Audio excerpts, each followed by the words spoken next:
Still no dice? Not at all. And I've asked pretty much everyone in the court of Fontaine already. Lynette's ears drooped as soon as she heard that we'd have to be out and about for days on end. And Fremine, he hid himself under his helmet as soon as he realized there'd be people around that he didn't know. What about Chiori and Charlotte? I feel like both of them would be more than up to it. I've asked them already, but they're both pretty busy right now. I just gave the members of the Spina a few days off, too, so I don't want to bother them either. This is getting pretty difficult. Navia, Clorinde, what's up? Oh my. Well, if it isn't my dear partners. How are you all doing? Huh. Navia? Huh? Oh, you mean... Yep, this is our chance. Do you need our help with something? Oh, precisely. My dear partners, we've got a huge problem right now that only you can solve. Whoa, for real? Absolutely. We've already exhausted all our other options. Traveler, Paimon, would you join us and play Marechaussee Hunter Judgment Day? Marechaussee what now? It's a new game script by the Tabletop Troupe, a local roleplay adventure club. Ever heard of the Tabletop Troupe? They put out games that allow you to participate in a story and roleplay characters with your friends. Oh, I've loved their stuff ever since I was a kid. That sounds super interesting. Clorinde and I are both veteran members of the club. Recently, someone came up with a new script and was looking for people to help playtest it for them. And when they asked, of course I couldn't refuse. I mean, come on, a brand new script? Nobody has ever played it before. Generally speaking, scripts at that level of development have a lot of issues, but I think this one is pretty solid. The author obviously put a lot of work into the story, and the world building is also quite credible. Whoa. I know I was the one that handed you the script, but some of us haven't read it yet. No spoilers, please. Anyway, the script calls for a team of 4. Ah, yes. We're missing one final player right now. So, you're saying you'll help us out? I knew I could count on you, partner. Paimon and the Traveler are kind of a package deal. Is that okay? That's not a problem. I'll adjust the pace based on the actual number of players and ensure that everyone has a good time. Well, Traveler, what do you think? Wanna play? Paimon will follow your lead. Well, that solves our problem. You have our thanks. Woohoo! I'll go grab the script manager from the club right away. The script manager? Didn't you just say that you gave Clorinde the script? The club introduced a completely new kind of gameplay for the script. In this iteration, the Game Master's version of the script is incomplete. The script manager provides the next part of the script only after players have completed the current list of objectives. On top of that, in order to increase player immersion, the club has created some of the story's sets and scenes in real life. We'll only know where we should go once the script manager reveals the starting location. Wow, you're right. Whoever wrote this script really did put in a lot of work. And it's got a real healthy amount of suspense, right? I mean, even the GM doesn't know how the story will end. I look forward to experiencing it with you all. Why don't you go meet up with the others first? They should all be waiting at Chioria Boutique. I'll come over with the script manager as soon as I find them. Sounds good. Remember to always watch where you're going, and don't rush. Oh, you say that like I'm 6 years old or something. Let me think. What kind of character should I play this time? I just hope you'll pick up some useful skills this time. Oh, and stop trying to persuade every animal you come across.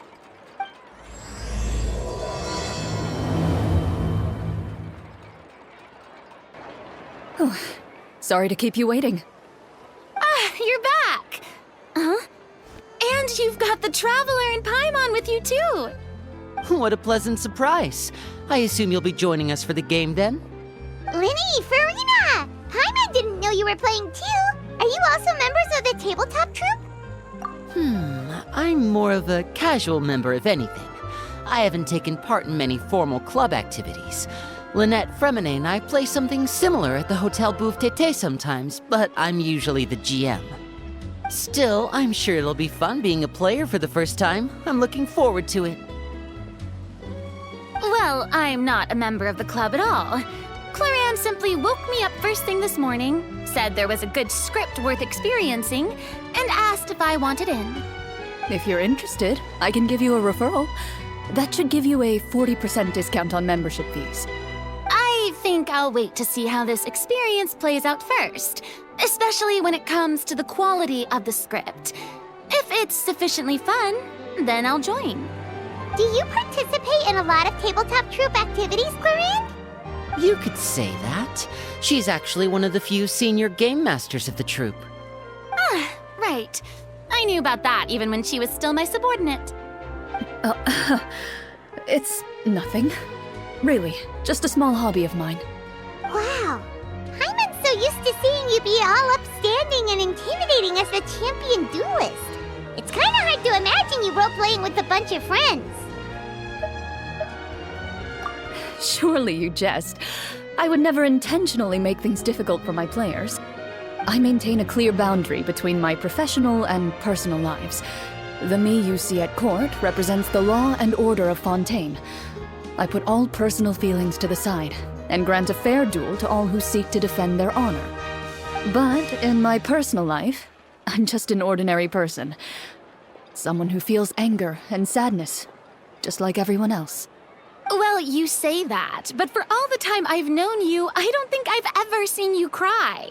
I've seen you get angry, sure, but now I'm wondering whether you were actually mad or if it just looked that way from the outside. I was probably in work mode during those times. Is that so?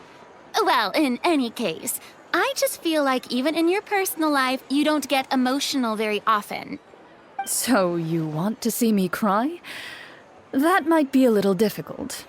A show of anger, though, that might be something I could accomplish. No, that's not what I meant.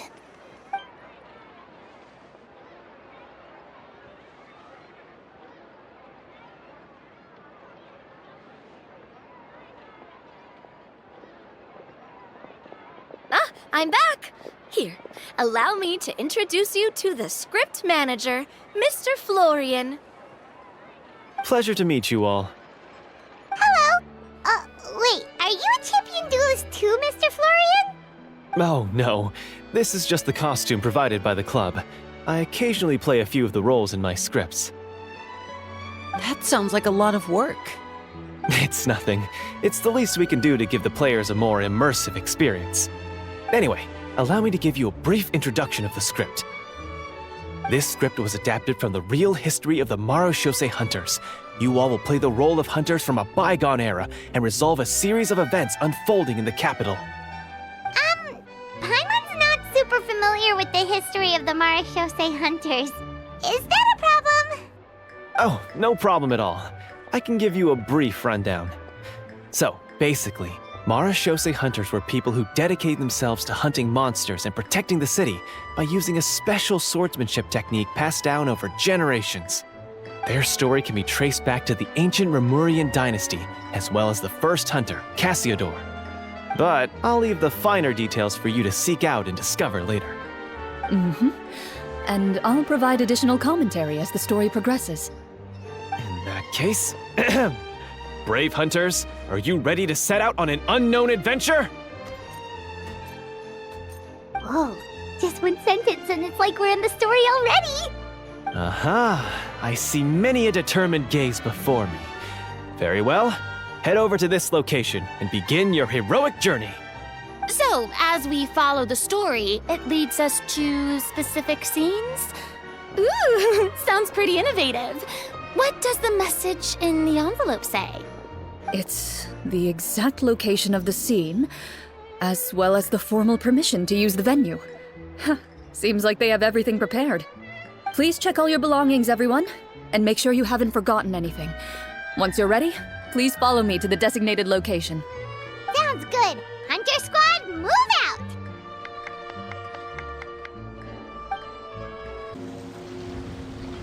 Whoa. They really have thought of everything. Even the Fatometer is here and ready to go for us. The Fatometer. What's that? It's a card that's used to determine action success or failure. We'll need to use it when we try to use certain skills. And what about all the dessert and tea? Is that for us as well? That's what the message said. Oh, really? That's so nice. It feels just like a tea party with friends. Those snacks have Paimon's name written all over them! I think you might be more of a snack hunter than a Marashose hunter, Paimon.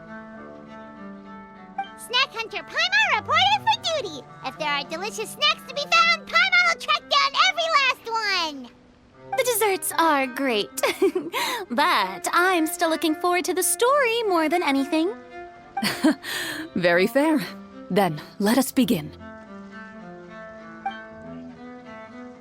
First, please pick up the blank character cards in front of you and write down your name and profession. You can find an abbreviated version of the rules printed on the back of your character card. If you have any questions, feel free to ask me. In this story, everyone is a Marashose hunter. To reflect this, the club has prepared a small badge for everyone. Ooh, nice! As hunters, you have proficiency in swordsmanship and fighting by default, so there's no need to allocate any additional skill points to those areas. Swordsmanship? So there's a fighting part to all of this? Paimon's not sure she can do all that on her own. Maybe Paimon can just stick with you? Why don't you share a character card then? The Traveler will be the Marashose hunter, and you can be her little floating assistant. Kinda like in real life. So, for the name, do I fill it out with the name of my character? Yep, it can be any name you like. You can use your real name too if you want. I do that whenever I get too lazy to think of a new name. Oh, so it would be like experiencing a different life, but still as yourself. That's not a bad idea. In that case, I think I'll continue to use the name Linny then. Next up is the skill sheet. You have a limited amount of skill points that you can use to learn a number of skills. The more points you invest in a particular skill, the easier it will be to pass associated checks. I'll take persuasion and investigation. Those are must-haves when it comes to missions like these. Oh, those skills sound like they'd be useful for gathering intelligence! Good idea, Navia! Just as expected of a veteran player. So, should we also take those skills then? Not necessarily. Since we're working together as a team, we could leave the negotiations to Navia and use our skill points to pick up other useful skills. For example, I think I'll take stealth and sleight of hand. That will give us more options if we run into any situations we can't negotiate our way out of. Oh, interesting. I wasn't thinking about it like that. I suppose it's not so different from an acting troupe. Everyone has their own role to play. Let me see. I'll take arts and performance. I'm not quite sure what use they'll be, but I'm not as knowledgeable about the other skills, and I am not too confident I'd be able to roleplay them well. Well, that leaves us. What do you want to learn, Traveler? Oh, something that'll help you get a read on other people's thoughts. Sounds useful. Haha! Gotta say, this suits you really well. Nothing boosts morale like good food. So what do you think? Are you sure you want to learn these two skills? Let's see. Oh, looks like you each have enough points to choose one final skill. You've all picked such classic skills. It's fine to go a little bit out of the box, you know. Why do I get the feeling she's getting ready to cause trouble? For example, this one here. Summon. Doesn't it sound super mysterious and cool? Oh, I saw that one just now as well. The description says, This skill can be used under certain circumstances to summon characters or creatures that fit the script's world-building rules. The script's world-building rules, huh? But how are we supposed to know what a Marashose hunter can summon? Oh, that's not for us to worry about, my friend. Just learn the skills that interest you, and the GM will take care of the rest. Alright, you've convinced Paimon. Let's learn summon then. Paimon can't wait to see what kind of thing shows up. Well, now that everyone's more or less finished creating their characters, we can begin. Since 2 of our players are doing this for the first time, though, let me ask. Would you like to play on easy mode or authentic mode? What's the difference between the two?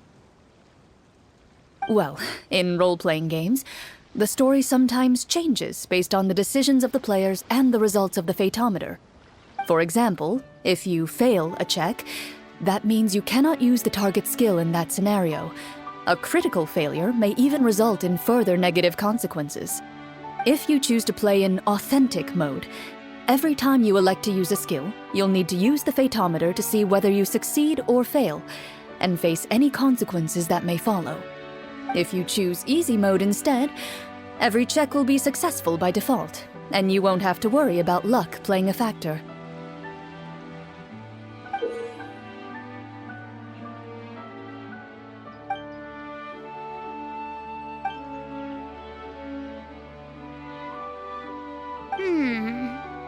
Given that I'd like to focus on the story, I suppose I should pick easy mode. I'd feel bad if I brought the team down by failing my checks. Huh? Oh, come on. Don't worry about that. RNG is the lifeblood of role-playing games. I'm going with authentic mode for sure. Never knowing what you might have to overcome. Ugh, doesn't that sound exciting? I'd rather be mentally prepared for what might happen. All right, then I'll mark down Farina for easy mode. All her checks will be successful by default. As usual, Navia and Linny will play on authentic mode. What about you, dear partner? How would you like to play? Are you sure? No need to worry about the pesky Fatometer. Pretty good choice if you just want to relax and play the game. Honestly, I don't think Clorinde would make things too difficult for us no matter what the Fatometer says. Isn't that right, Clorinde? No promises. That wasn't super reassuring. Well, anyway, enough talk. Let's get started. I want to experience at least a good chunk of the story today. Speaking of the story, why is the beginning scene on a beach? Well, that's because... a long time ago, back when human civilization was still in its infancy, powerful demons and evil sorcerers ruled over the land. They created a host of monsters and sent them to slaughter all humans in existence. Soon, a group of human rebels banded together. With their swords raised, they swore to brave the darkness, and in doing so, subdue each and every monster that sought their destruction. They became known as the Marashose Hunters.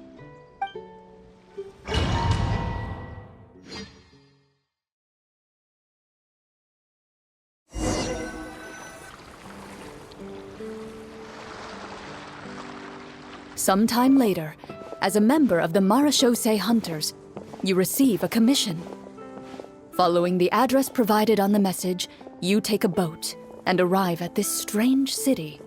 As you inhale, you can taste the slightly salty air of the docks as you begin to survey your surroundings.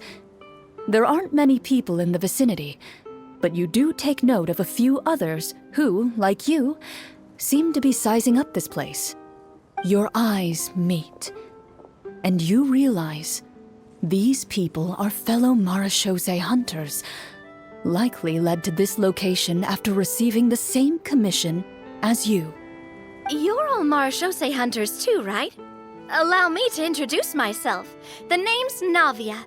monster hunter by trade, and helpful neighborhood businesswoman on the side. What say you to traveling together? We can help each other out on the road. Okay, count me in. My name is Linny. I've been wandering since I was little and picked up a few less than legal tricks along the way. I was adopted by a Marachose hunter and later chose to follow in his footsteps. Is this where you introduce your character to everyone? It sounds like they've done this dozens of times. My name is Farina, and, I grew up in a noble family. I always had a strong interest in performance and the arts. Even though I'm a Marachose hunter, what I really want is to be a performing artiste. Hey, that's really cool. You can do it, Farina. That's exactly how it's done. Paimon is Paimon, a good friend and companion to this Marachose hunter right here. I've been studying the culinary arts since I was a child. I hope my delicious food can help boost people's spirits. That's wonderful. I'll be looking forward to your cooking during our adventures together. Well, if we're all here for the same commission, why don't we take some time to confirm what we need to do? You open your envelopes at the same time. The message reads, "To the honorable and trustworthy Marachose hunters, our kingdom is currently facing a grave crisis. The lands outside the capital have been overtaken by monsters, and our people are being led astray by forces of wickedness. We beseech you, please help us resolve this crisis and return peace and stability to our home." The layout of this city looks super familiar. It kind of reminds Paimon of Mondstadt. The scriptwriter must have used a real-world city as a reference when coming up with the map. As experienced hunters, the layout of the city reminds you of places once traveled. You recall the sight of tree-lined streets and the gentle tranquility of days gone by. Yet, as you regard the city in front of you, it appears to be little more than an empty shell. Its hollow gates are open to you, beckoning you to come forth and bring salvation back to the town. I carefully read every line of the letter and turn my attention to the signatures at the bottom. Who issued this commission to us? You see a long string of unfamiliar names. It would seem that many of the residents of the city issued this commission together. They sensed that things were not right within the kingdom and sent a distress signal to the outside world. In that case, why don't we take a walk around the city and see if we can learn anything from the local residents? Oh, good idea. We might be able to get some leads on the monsters and bad guys we're after. You look up and see a tavern nearby.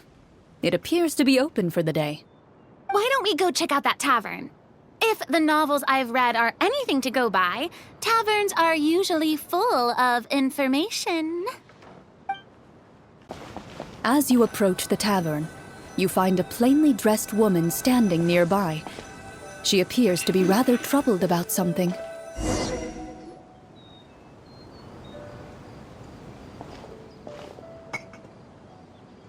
Greetings, friend. Lovely weather we're having today, don't you think? Oh, hello. I suppose you're right. The weather today is quite lovely. If only those monsters out there would stop causing trouble. It seems like every character included in the script has a certain amount of useful information to offer. If we keep asking questions, we might be able to get some good leads.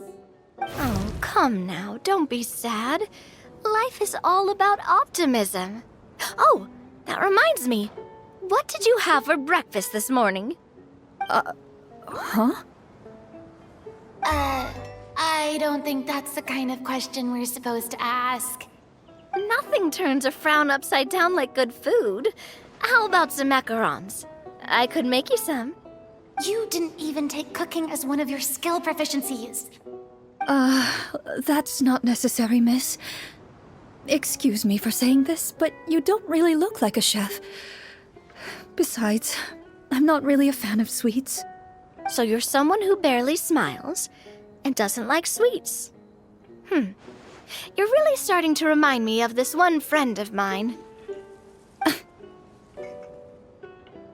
Hey! Did she just... me? Clorinde must have broke character for a second. This isn't getting us anywhere. Traveler, maybe you can think of something.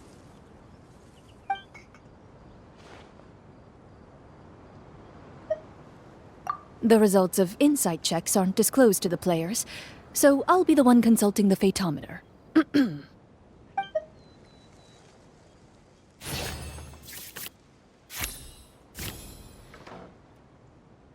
You recall all the lessons you've learned in your time and begin to carefully observe the woman's mannerisms. You notice that when she's quiet, she has an empty look in her eyes, as if her thoughts have drifted to a place far, far away. And when she speaks, she often subconsciously reaches out to touch the ring on her left hand. So you noticed. That's a little embarrassing.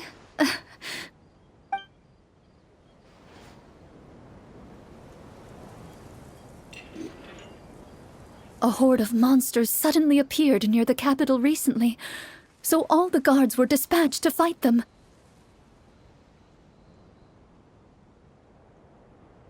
Do you remember when those monsters appeared? I'm not completely sure.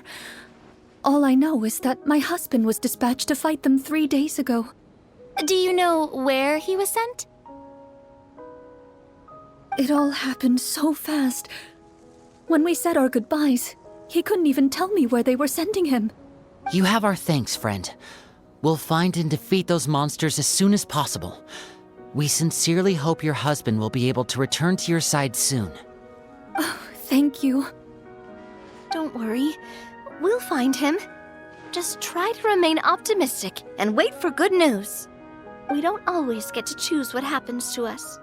But we do get to choose the little things, like what we eat and how we respond to the things life throws our way. I hope that one day, you too will recognize the power of something as small and inconsequential as a delicious dessert. I'll do my best. You bid farewell to the woman and continue your journey further into the city.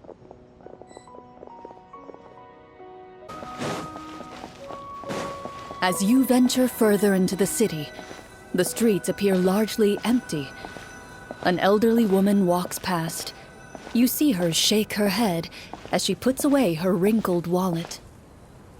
A nearby merchant folds his arms and gives you a disdainful look. You get the impression that he's someone who has long gotten used to the sight before him.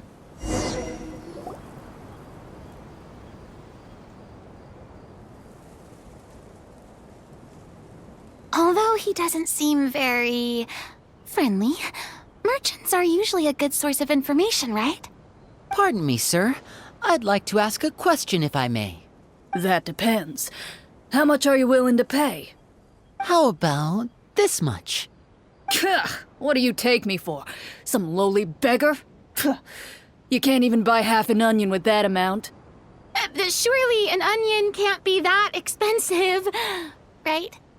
What do you know? War is nearly upon us. Everything costs several times what it did before. If you're not gonna buy anything, then scram. Whoa, what a nasty guy. Maybe we shouldn't even bother talking to him. But he still might have information we need. Traveler, can you think of something? A performance? I've never played a role-playing game like this before, but even I can tell that suggestion is pretty far-fetched. Is a performance check really going to help here? All right. Ahem. By the harbor's grace, a lone boat lies in rest. Let the moon give chase, for here begins our quest. In the dark of shadow, our heroes seek to find, where creatures born of evil weave their grand design. Blocked the road does stand, such is our hunter's plight. Yet with sword and courage in hand, they march forth to pierce the night.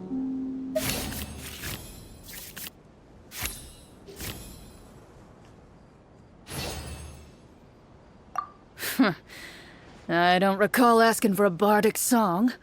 Don't expect me to give you any coin.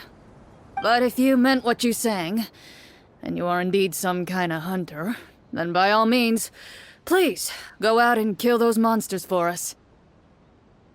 Those monsters are camped outside the city, and they've been destroying all our trade routes. We have limited reserves within the city, so if this continues, we're all gonna be in big trouble.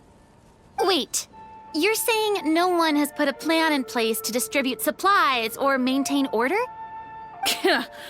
We could all starve and those nobles in the palace wouldn't even break a sweat. Who knows? Maybe they've been in cahoots with the monsters all along. That is concerning. Yeah, all right, I think I've said more than enough. Be on your way now. Got it. Thank you, sir. Don't mind him, Farina. He just doesn't have enough taste to appreciate your art. No. I was just thinking about how those nobles must be so cold-hearted. It's like they don't care about their people at all.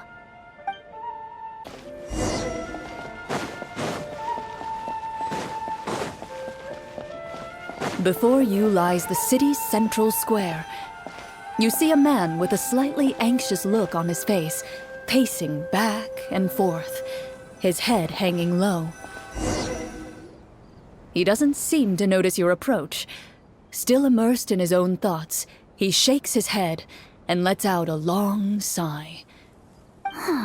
This guy seems promising enough. Maybe I can get some information out of him. Hello, sir. Is there anything I can do to help you?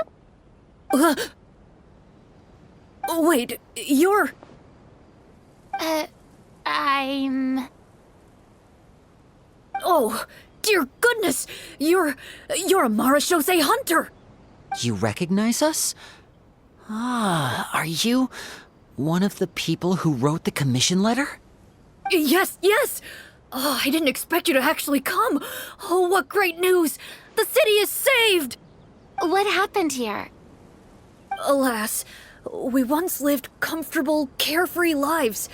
This city used to be free of monsters.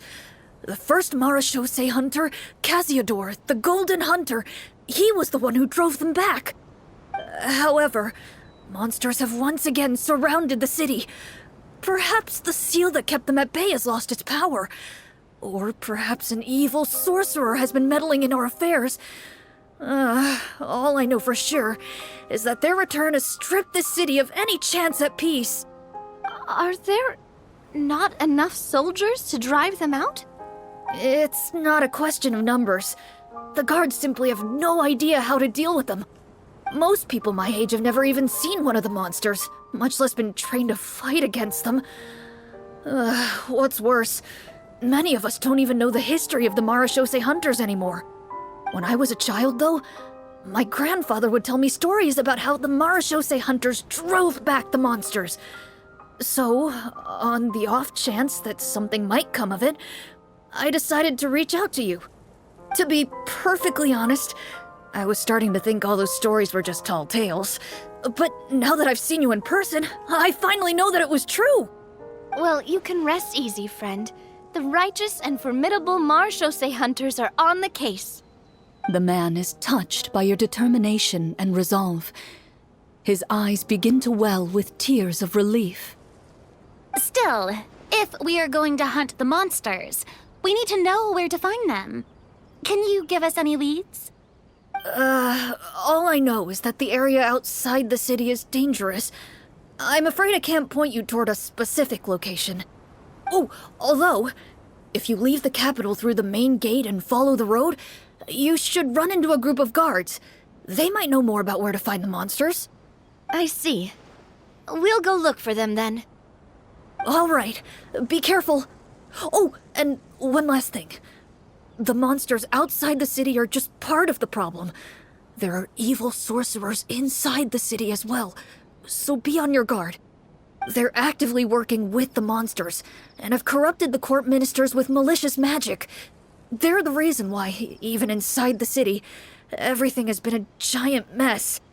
Even one of our kindest ministers has turned into a boorish and unreasonable figure, interested in nothing but enacting laws that exploit the people. Who knows how much longer we'll be able to go on like this. Talk about being stuck between a rock and a hard place. I feel bad for him. Maybe we should try to cheer him up? Huh? Like, now? Is this really the right time? I appreciate your kindness, but for now, it's more important to focus on the crisis at hand. Brave hunters, I leave the future of this kingdom to you.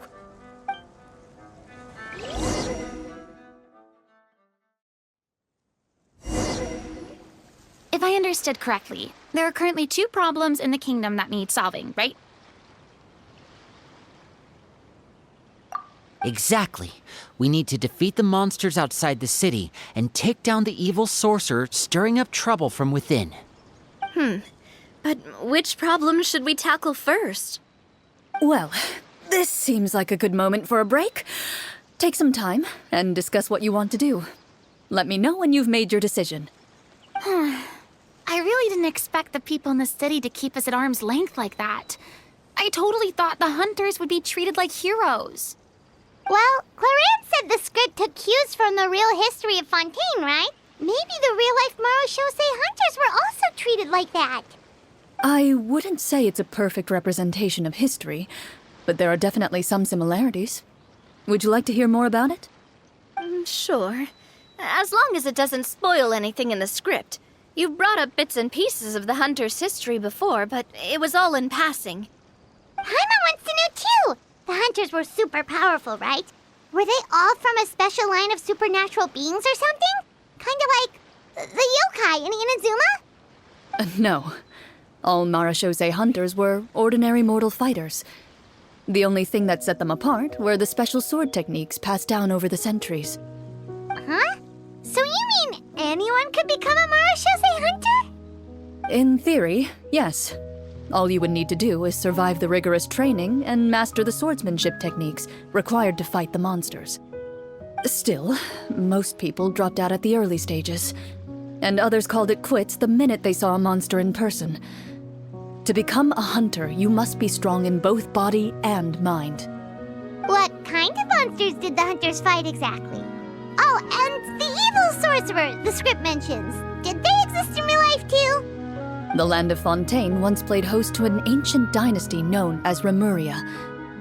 After that dynasty fell, monsters began to appear, intent on obstructing humans from establishing a new social order. One of the ancient sorcerers of Remuria used his power to assemble a formidable army of golems. He sought to use that force to establish himself as king. Now, wait a second. Don't tell me that guy was the inspiration for the evil sorcerer in the script. We still haven't found any in-game information on him yet. So, why don't you talk about someone else for now? Well, I wasn't planning on going into anything you might be able to find out in the game. But if you want me to talk about something else, then... How about Casiodor, the Golden Hunter? Or Egeria, the ex-Hydro Archon? Wait, but those people are all from a super long time ago.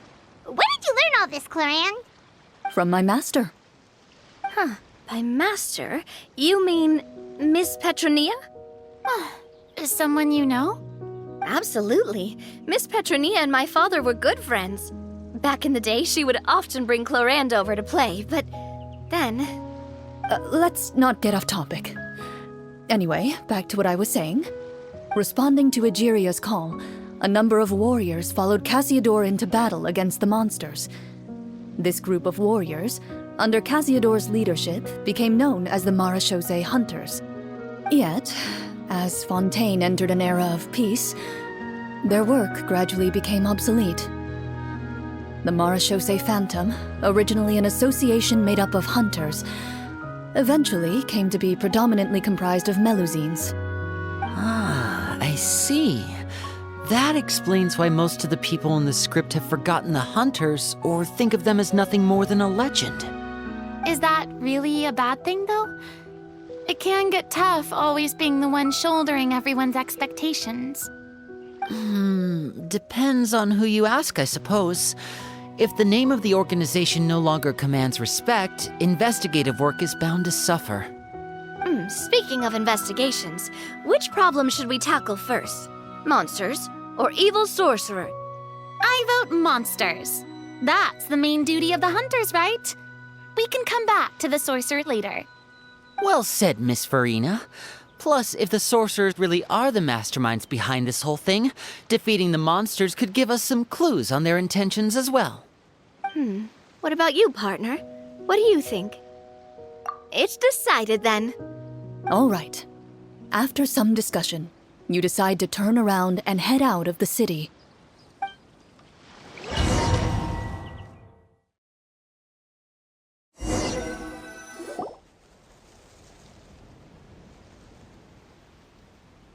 Let's take a look around, like that guy said.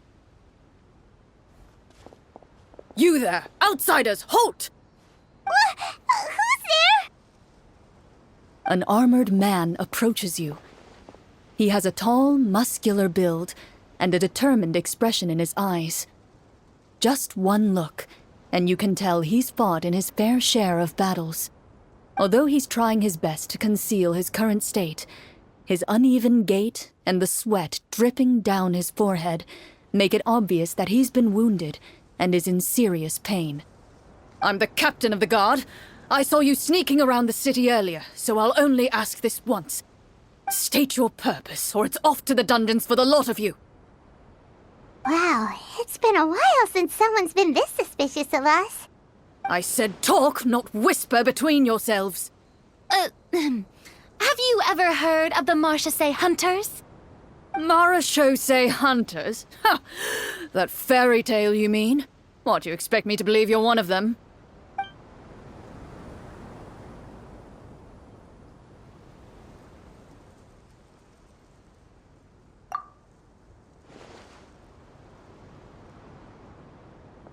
Sir, we were indeed in the city earlier, but our purpose was only to gather information on the monsters. We're here to help the city and all the people within it. Your guards are still fighting the monsters as we speak. They could be seriously wounded and in grave need of support. You need all the help you can get.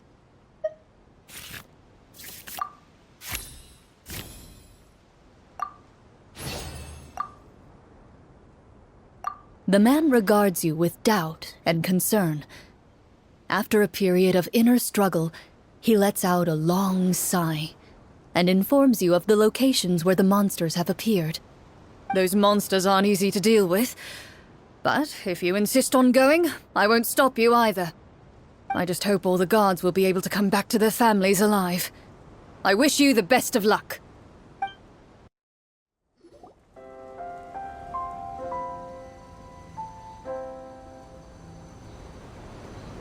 This is the place he mentioned, right?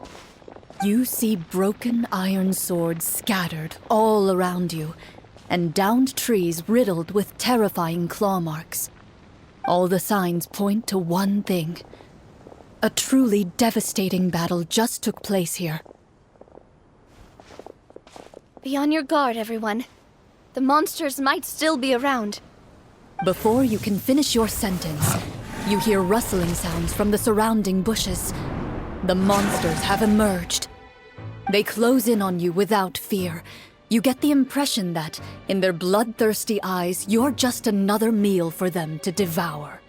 A little help here! This thing wants to eat Paimon! Your battle round begins now.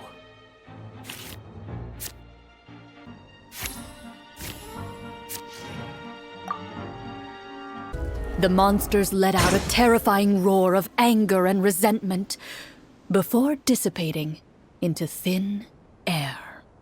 Ugh, thank goodness it's over.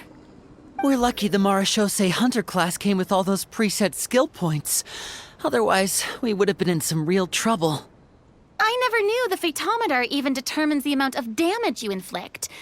if you get unlucky, isn't it just game over right then and there? That's part of the fun. The uncertainty of fate is what gives these games their appeal. Just as you begin to celebrate your victory, a suspicious lump on the ground catches your attention. A suspicious lump? Wait, could it be the thing that appears after every battle?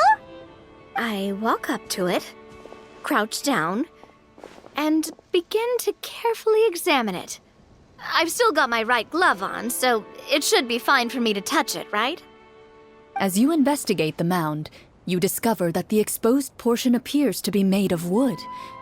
It was previously obscured by the large form of the monsters. With the monsters gone, the small protrusion now awaits your discovery, poking out of the ground like a shy flower bud. Whoa, it's a treasure chest!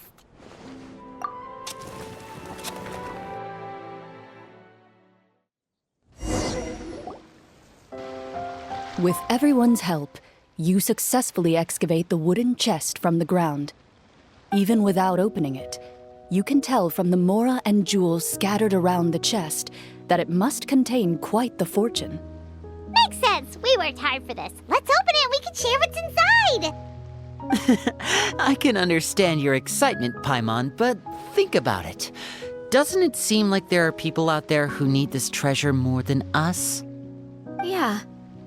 Think about all the people suffering in the capital, or all those guards who got hurt fighting the monsters. Wouldn't it be better if we gave the treasure to them? Wait, is that how it works? Paimon thought since we were the ones to dig it up, we could just take it for ourselves. Well, let's put it this way. Any decision you make during a role-playing game can impact the future course of the story. But would the people really believe us? It's hard enough for us to prove we're Marchese hunters. What if they think we procured the treasure illegally? They might get even more suspicious of us. That's definitely something we should consider. Maybe we can come up with an explanation in advance. Well, if donating it could cause that much trouble, why don't we use it to buy some gear and fill up on good food? Then we'll be ready to fight even more bad guys. Looks like you're facing a difficult choice once again. Well, it's getting late. Why don't we call it a day for now? Wow! Where did the time go? I'm not sure if it's because I'm having so much fun with you all or because the story is particularly enticing, but I feel like I could almost keep going. Hear, hear. Ooh, how about we play through the night? I'm not sure I'll have enough energy for that. Yeah, that won't work for me either. Lynette will give me an earful if I get home too late. I understand how you feel, Navia, but we have to change venues for the next part of the story anyway. Huh? Another location? There's a special note for the GM at the end of this section that says to proceed to an indoor set for the next part of the script. Whoa, they really pulled out all the stops for this new script. Well, even if we end the game for the day, we can still stay a little longer and hear Clorinde finish her story, right? Paimon wants to hear more about the history of the hunters. Something tells me you just want to finish the free desserts before we break for the day. That's just a coincidence, okay? Besides, to Paimon, not finishing free food feels even worse than having to buy her own. And anyway, Paimon really does want to hear more about Clorinde's master. Well, It's nothing. I appreciate the concern, but it's all in the past. It won't do any harm to share these things now.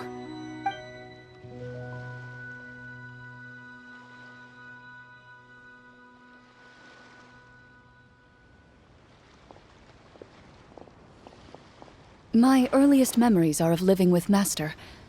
According to her, she saved me from certain people of ill repute. My birth parents had left me behind some time before that. What a heavy beginning for a life story. Master was a fascinating individual, if inexperienced in the ways of raising children. My first ever toy was a short sword. Although I suppose it wasn't so much a toy as something Master removed from her waist and handed to a noisy child in need of distraction.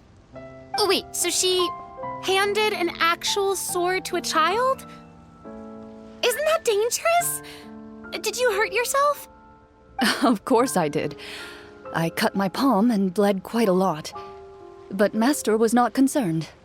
She just stood there and casually lectured me about it. See, that's what you get for not holding the sword properly, she told me. She then crouched down next to me and said, "Give me your hand. I'll teach you to bandage this wound. After that, it's time to learn how to truly hold a blade." Excuse me for asking this, Clorinde, but how old were you exactly when all this happened? Probably around, 3, give or take. 3? Isn't that when most kids are still struggling to hold a fork? As I said, Master was rather inexperienced in the ways of raising children. She believed trial and error was the best way to teach a child what they're capable of. I'm not so sure this is a question of experience. I didn't see anything wrong with her ways at the time. And anyway, children don't get to choose how they're raised. Oh, she did bring me back a pet from Liyue once. It was a Geovishap hatchling. A Geovishap hatchling? For a pet? That seems even more dangerous. What she said was this: make sure to get along, you two. If you really can't agree on something, just settle it with a fight. Whoever loses is the real pet. And how old were you when this happened? 5. Well, did you win? No, I lost. So you're saying you actually became the Geovishap's pet? Yes, but only for a week. By the end of that week, I defeated it in combat, and we've shared a cordial relationship ever since. That really doesn't sound like the kind of childhood someone should have. Later on, I gradually understood that Master most likely didn't know any other way to raise a child. She was a Marachose hunter, but I never heard her bring up her own parents. Thanks to her, I learned how to navigate the forest by the age of 6, and could hunt monsters in the wild by myself the year after that.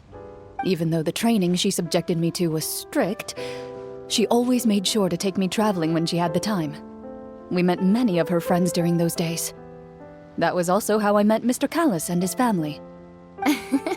I still remember the first time we met. You were too scared to join our picnic and hid behind Ms. Petronia the whole time. I still hadn't really met many children my age at that time, so I didn't know how to interact with others.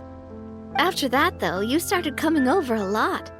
You loved challenging people to shooting competitions, remember? I don't think many members of the Spina ever beat you in one of those. I had a lot of fun during those days. I enjoyed them too. Oh, do you remember that one time we went exploring around the Spina together?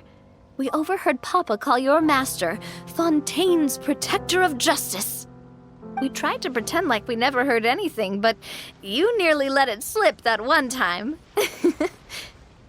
Protector of Justice? Oh, wait, you mean that vigilante hero from 20 years ago? The one who is always active at night? Yep, that would be her. She often would put on a black cloak and go out at night. I never knew where she went or what she was doing. Until, like Navia said, we overheard the truth from Mr. Callis that night. 20 years ago, huh? I still remember the guards leaving all kinds of witness reports about her on Nervalette's desk. My apologies. Oh, there's no need to apologize. You had nothing to do with it. And anyway, everything she did was for a good cause. Although, calling herself the Protector of Order was a bit much. Especially when she deliberately operated outside the law. Huh? When did the Protector of Justice become the Protector of Order? Oh, she had a bunch of code names. I heard she would just come up with a name on the spot whenever she was asked. Later on, she probably got sick of answering those questions and decided to stick to just 2. The Protector of Justice and the Protector of Order. That sounds like her, all right. I bet she forgot which of the 2 she'd use by the time she got back each night.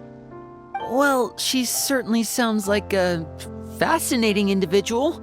With her strong sense of justice, it's no surprise her student followed in her footsteps. It's true. I always wanted to become like her. Someone powerful, independent, and with a strong sense of conviction. But she suddenly disappeared the night I turned 10 years old. Disappeared? What happened? I have no idea. She didn't even leave a note. I was never able to find out where she went. That night, I was celebrating my birthday at Navia's house. But Master never came to pick me up. When I returned home on my own, it was to an empty house. When she still didn't appear after a few days, I went to Mr. Callis's house to ask about her whereabouts. But he only shook his head. Papa probably didn't know either.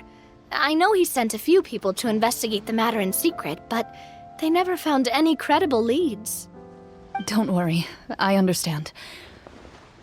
To be perfectly honest, given Master's personality and way of doing things, it all made a lot of sense. If I had to guess, I'd say she probably used it as an opportunity to force me to become independent. Just like how, when a litter of kittens reaches a certain age, the mother willingly leaves them behind. Were you upset, Clorinde? I was at first, but not anymore. I don't believe Master would suddenly disappear for no reason. There must have been something she just had to do. Well, despite everything, you still managed to follow in her footsteps and become the greatest champion duelist in all of Fontaine. You're practically a living symbol of law and justice. I suspect my position would be far too by the books for her. Master always did whatever she pleased. But you're right. I suppose I do take after her in some ways. Who knew Clorinde had such an interesting past? I never had the chance to ask her about it before.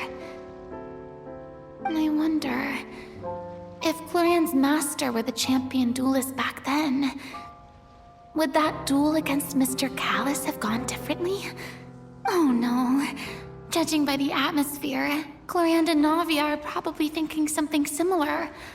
The mood just got super awkward all of a sudden. Well, anyway. Would you look at the time? It's getting dark, so we should probably call it a day for real this time. If we keep talking like this, we really will be here all night. I had a great time today, Miss Clorinde. Thank you for being our GM. Anytime. The script was good, but I've got to say, your childhood stories were even better. Hey, you should tell us more about that fight against the Geo-Bishop sometime. Maybe your master was onto something. You could be right. What does she mean, onto something? I certainly don't know any 5-year-olds who want to fight a bishop in their spare time. Guess I'll head back as well. I need to save my energy if I want to continue enjoying the story tomorrow. You're that excited to hear about my fight with the bishop? I was talking about the script.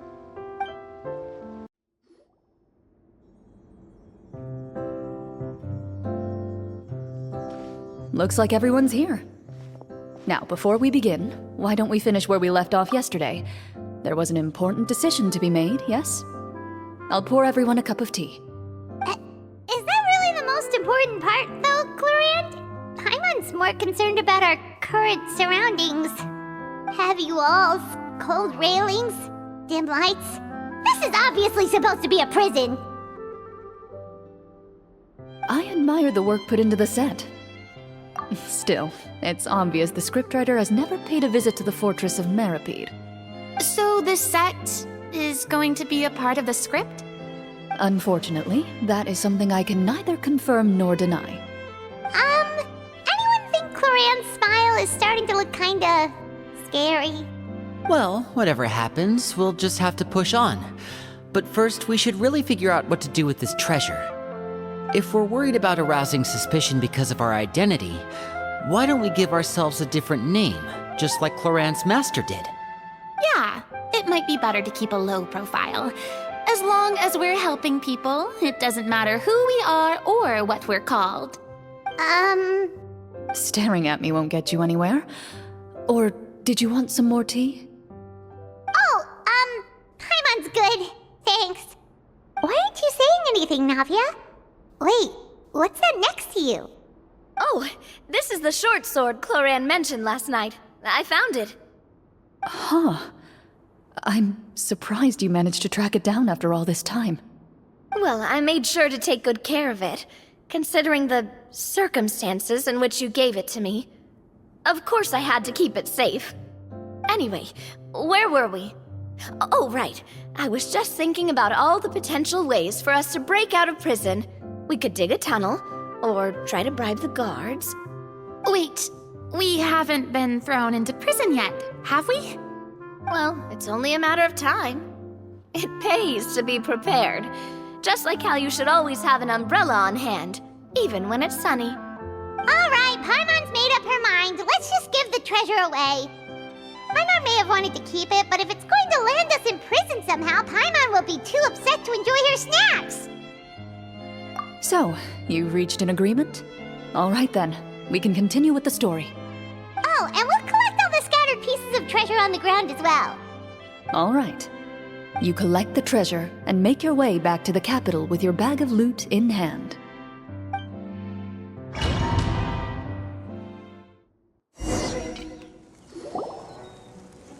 The city is still shrouded in a gloomy, oppressive atmosphere, but your spirits are surprisingly high.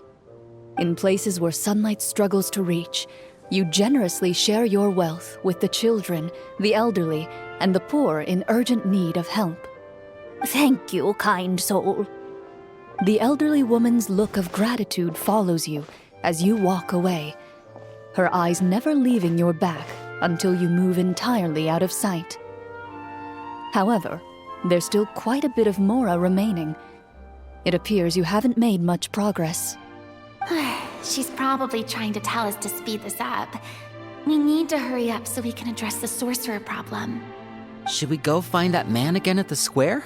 He seemed like a pretty responsible guy. I'm sure he knows the people here far better than us. Oh, good idea! Just as you start to make way to the square, intent on finding the man again, there's a voice.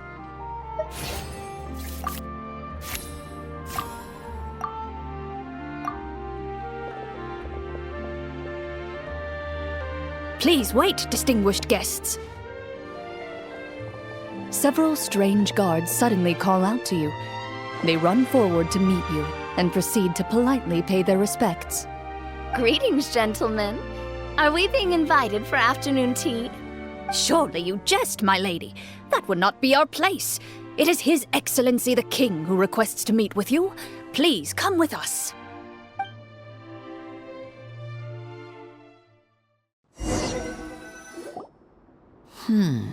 Do you think this could be a trap? Well, we have to investigate the court at some point, right? Meeting the king himself would be a fantastic opportunity to do that. I say we go for it. If something happens, we'll just turn the whole place upside down.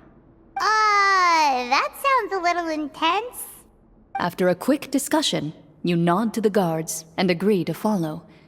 They lead you all the way to the audience hall of the palace. Gilded tables line both sides of the hall.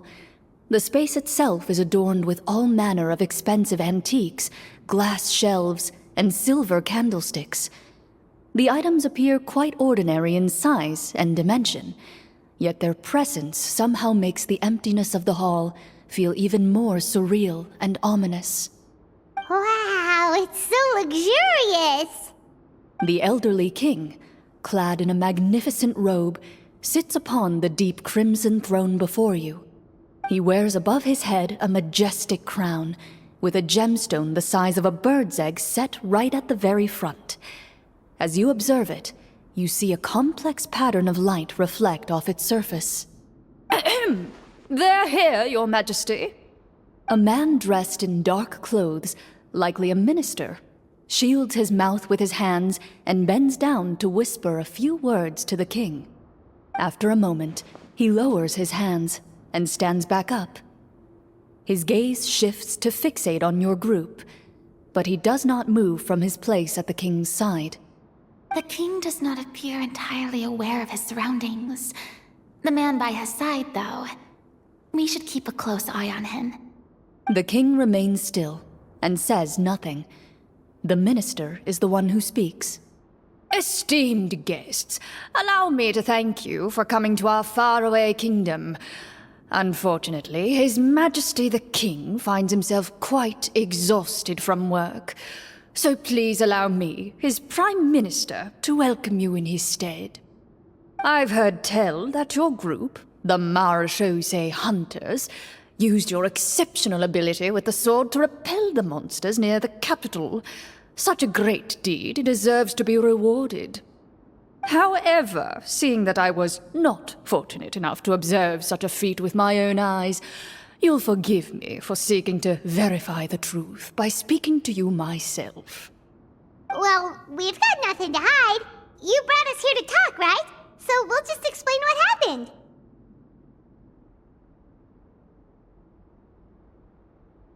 The golem's blades were so powerful, they could cut down trees in a single swipe. It took a lot of effort to defeat them, even for trained swordsmen like us. Well, that was enough details, right? Believe us now? Your account does indeed match those of the survivors. Since you were the ones who defeated the monsters, that must mean you are also in possession of the treasure they stole? Well, we did take the treasure, but... How did he know about the treasure? Then I must ask that you return it at once. It belongs to the kingdom. Wait, but didn't you just say that our great deed deserved a reward? Shouldn't the treasure be considered a part of that? Yes, that was indeed what I said. But you seem to have forgotten a very important distinction. Only that which is freely given by the king can be considered a reward. Taking the rightful wealth of a kingdom without said permission, on the other hand, is a crime. But that's completely unreasonable.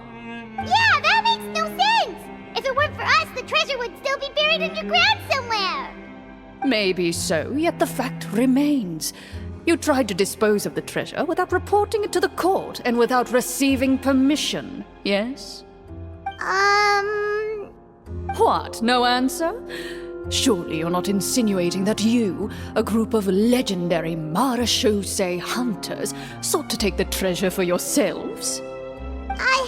Well, what about the king? Is he just gonna let this guy talk for him the whole time? Clad in his magnificent robe, the king remains seated, with his hands resting on either side of the throne. His posture is rigid and unmoving. He stares forward with an empty look in his eyes, completely unmoved by the events before him.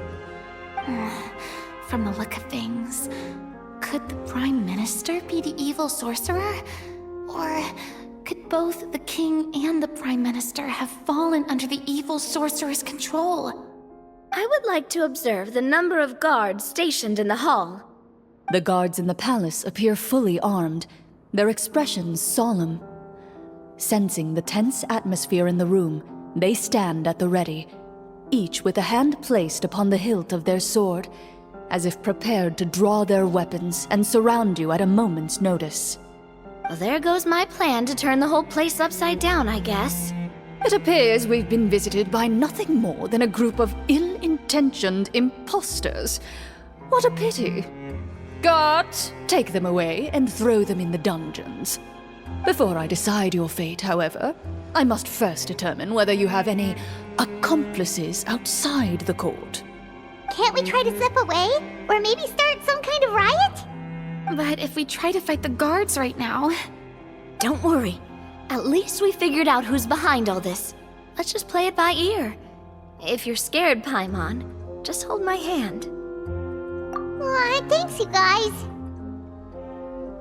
You allow yourself to be led away by guards surrounding you on both sides. It's only when you begin to feel drops of water falling from the dungeon ceiling and smell the stench of death and decay all around you that you finally realize you've stepped into a completely different world. Stay here, and don't try anything funny. The guards lock the cell door and leave without looking back. Wait, sir! Your voice echoes through the dark hall, but the only response you receive is the sound of water dripping from the ceiling. No! What should we do now? Carve out a new path of fate with our own two hands, of course. I draw my weapon. You reach toward your waist, but find nothing there. You now recall that your weapons were confiscated before the guards locked you in the cell. The bag of treasure along with them.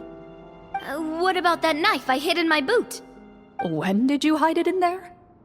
When I was thinking about digging a tunnel. Rejected. You failed to inform the GM of this course of action. Moreover, the guards would have conducted a thorough search before throwing you in prison. And the keys to the cell aren't anywhere to be seen? Correct. You don't even feel a lock hole on the cell door. Oh, well, there goes all our plans. Indeed. Huh? Why are you the one saying indeed? Because that statement holds true for me as well. This is where the script ends. What? But that's a terrible ending! Generally speaking, this should be the point where the scriptwriter gives the players some kind of hint, or gives the GM some kind of code for how to move forward. I mean, maybe they just really wanted us to be immersed in the feeling of being in prison? Like, they'll only show us the way out once we've grown truly and utterly desperate? That is a possibility. If only there were desserts and tea in real prison. Oh, wait, guess that's kind of how the Fortress of Meripede works if you're lucky. Oh, before I forget, Navia, the short sword you had with you earlier. I took a closer look, and the craftsmanship doesn't appear to resemble anything from this era. If I remember correctly, that style was last in vogue several hundred years ago. Wait, Clorinde said that sword used to belong to her master, right? Does that mean her master has been alive that long? I doubt it. The way she went about things often made her seem childish more than anything. I'd say the sword was most likely an heirloom passed down over time. Hang on. A precious heirloom passed down to you by your master. And you gave it to me just like that? You weren't worried I might lose it? Master left many things to me when she disappeared. There was the sword, an old key, and a good amount of junk she probably just didn't want to take with her. I gave you the sword back then, because I didn't want our friendship to end. Wait, when did this happen exactly? After the duel. Between Mr. Callis and myself. Before that, Clorinde would have meals with us and even stay over at the Spina some days. She was on great terms with Papa as well. After the duel, though, there was a period of time where we simply didn't know how to face each other. She entrusted this sword to me, and never came back. We were both sad, and conflicted, and totally overthinking everything as a result. Whenever I looked at this sword, I couldn't help but wonder. If Miss Petronia had never introduced us to each other at that picnic, maybe part of the sadness I was feeling could have been avoided. Back then, it felt like I hadn't just lost a father, but a close friend as well. No one can change the past. The most important thing is that you two found your way back to each other and can enjoy things like this together. Yep, you're right. I'm sorry, you two. I didn't mean to bring up any sad memories. Think nothing of it. No one here is at fault.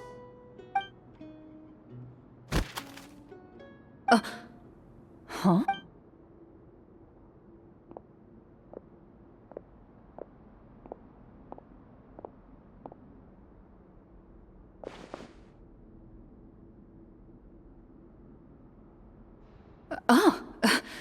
Looks like the next part of our script is here. Perfect timing. The situation was really starting to get desperate. And not just because of the prison thing. From Clorinde's face, I really can't tell if it's good news or bad news. Water continues to drip from the ceiling. In this lightless dungeon, you lack a reliable way to tell how much time has passed. Eventually, you get used to the unpleasant odor of straw, mold, and rust, and find yourselves alternating between fits of drowsiness and despair. Suddenly, you hear footsteps outside the door. Heads up, everyone. Someone's coming. Gather close, everyone, and keep your voice down. Who are you? I work as a guard in these dungeons, but my true identity is the same as your own. I'm also a Marachose hunter. Huh? Shh! I've already sent away the other guards, but if we make too much noise... I understand, but how can we be sure we can trust you? The king has issued a formal decree. In light of the irrefutable proof of your crime, you're to be executed before tomorrow's sunrise. If you want to escape, it has to be now. Executed? We barely did anything! Monsters appearing at the same location as the treasure. Could this entire thing have been a trap? There will be time for speculation once we're out of here. As for my identity, I have no way to prove that to you just yet. Infiltrating the capital was difficult, and finding a chance to speak with you has taken a lot out of me. I could go on, but I think we can all agree that now is not the time for details. Have you seen our weapons anywhere, sir?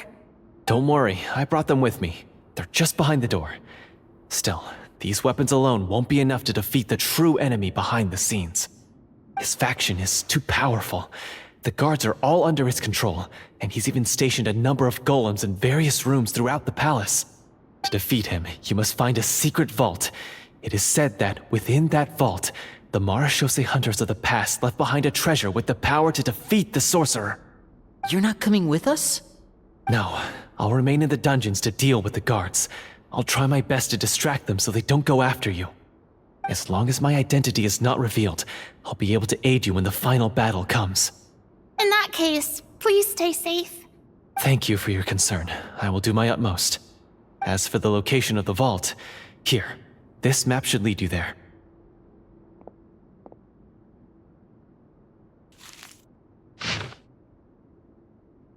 Got it. All right, once I open the door, remember to stick close and refrain from making any noise. I'll lead you out of here as quickly as possible. You now have the chance to restore the honor and legacy of the Marachose hunters. So please, get out there and reclaim what's ours. And be sure to exercise caution. With the help of the guard, you successfully escape the dungeons. Your sense of despair and anxiety both seem to fade as you continue your quest. This should be the place marked on the map. This bit of rock certainly looks suspicious. Well, I'd say an investigation's in order then. Plus, if all else fails, we can just blow it up. Wow, you really meant that! Before you lies a serene stretch of open water, its surface shimmering a brilliant shade of sapphire blue. Well, guess this means it's time for a swim!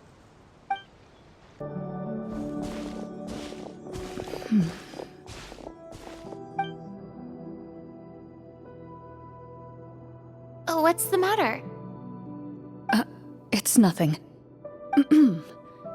As you step into the cave, you find yourself in an eerily quiet space. Before you lies a narrow passageway that appears to trail off endlessly into the distance. Wow, this must be where the treasure is hidden! But this door is blocking our way in. It almost looks like it's been here for quite some time. I've got to hand it to the tabletop troupe. They really went all out with the props. Huh. What have we got down here? A kind of mechanism connected to the door? It looks like we might have to arrange it into a certain pattern. A pattern on a stone door. That's something Master mentioned before. Is something wrong, Clorinde? After a long, difficult journey, you finally arrive at the location indicated by your map. It appears to be an ancient site of some sort, where treasure likely awaits. Your surroundings are exceedingly quiet and serene, as if the secret that slumbers here has never once been disturbed. If you listen closely, you can almost convince yourself you can hear the sound of its calm, gentle breathing. That description makes Paimon feel kinda bad for disturbing this place. We're doing this for the sake of the people, to free them from the evil sorcerer. I say it's time for this treasure to once again see the light of day. Linny's right. We need to keep going. The future of the kingdom depends on it. The next part of the story requires us to solve the puzzle, right? Let's start exploring the area. Yes, that should be fine. Something feels off about all this. Guess I'll just have to improvise. It worked! Something just appeared. Some kind of new mechanism, maybe? By solving the puzzles, you prove yourselves worthy of inheriting the secrets of the past. At the end of each puzzle, you're rewarded with With? a key. Oh, it must be the key to the big door. This is one of the Marechaussee Hunter keys that are passed down from generation to generation. It looks just like the one Master passed down to me. It is said that 4 keys in total are required to form the final, complete key. And it seems like we just collected 3 of them. That must mean... Huh? What's wrong? You hear a few strange noises. Suddenly, all the torches in the ruin go out at once. What's going on? Did we fall into another trap? For the sake of immersion, please close your eyes, everyone. Without the torches, the space is now completely dark, and you cannot see anything.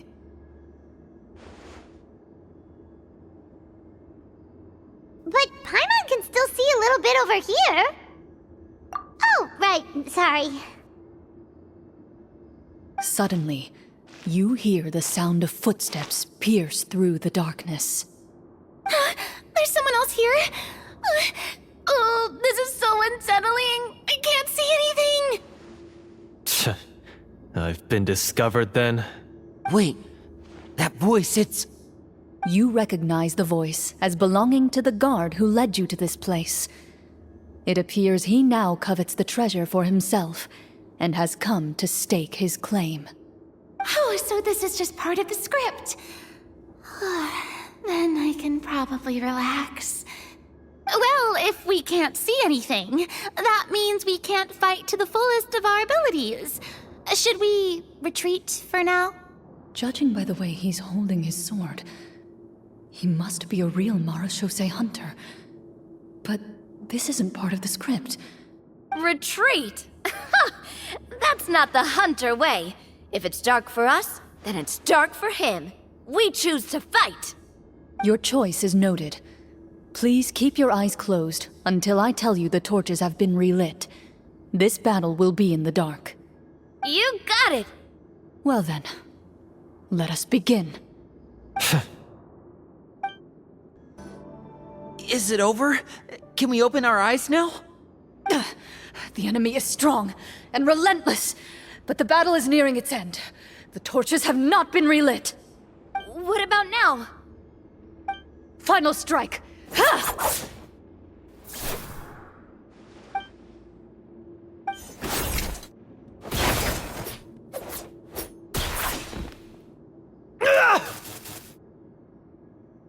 Oh, well, did we get him?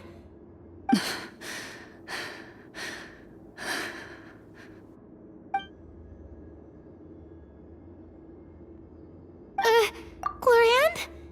Warm fire flickers across the walls once more.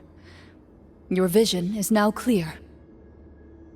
In an impressive display of courage, the four of you successfully defeat the uninvited guest. That look in his eyes. It's like he became an entirely different person as soon as I defeated him. Huh? Mr. Florian? Oh, wait. We're supposed to be role-playing. I should stay in character.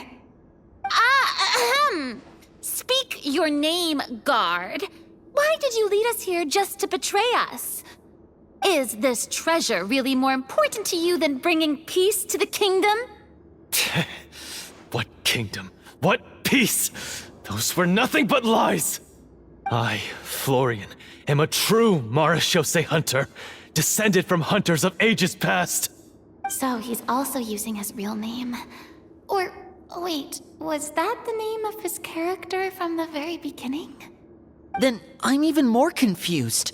If you truly are a Marechaussee hunter, shouldn't you want to help us just like you said before? Shouldn't we fight together for the sake of the people? What do you know? In this day and age, there's no glory to be had as a Marechaussee hunter. What's that supposed to mean? My skills were passed down to me by my father. We lived a life of obscurity in the remote wilderness. Still, he devoted everything he had to being a Marechaussee hunter. And what did he get in return? A life of poverty and pain. In a world that forgot all about him. When he died, not a single person came to mourn his passing. The Marechaussee hunters were the ones who saved this city. We're heroes. We deserved more recognition and respect than this. Is he talking about how no one in the capital seems to remember the hunters and their legacy? I didn't expect the script to contain this level of social criticism. So that's why you want to take the treasure for yourself? You feel like you're owed fame and wealth? If you already knew where the treasure was located, why didn't you just come down here and take it? Because I still needed the final key. Only a true Marechaussee hunter is capable of passing through this final door. As someone who sought to hurt others for his own gain, Florian lost that right long ago. Okay, but what is this treasure anyway? We've got all the keys, right? So can we just go in and take a look? You're sure you want to go in? We've been talking about it for so long. Of course we want to see what's inside. And we've already defeated Florian, right? So he won't try to take it from us anymore. Pesky brats. Watch yourself. Then let's open the door together. All right. Your choice of action is confirmed.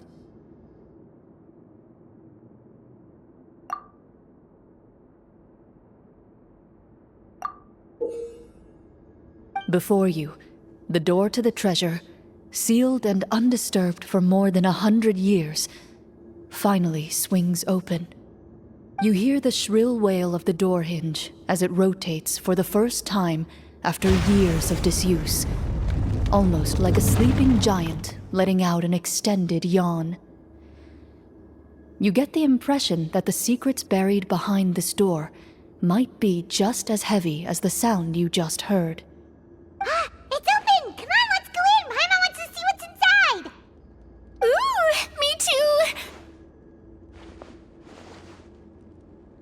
Ugh, uncovering hidden treasure is the most exciting part of adventuring. What do we have here? Uh-huh. A stone tablet? And some shabby weapons?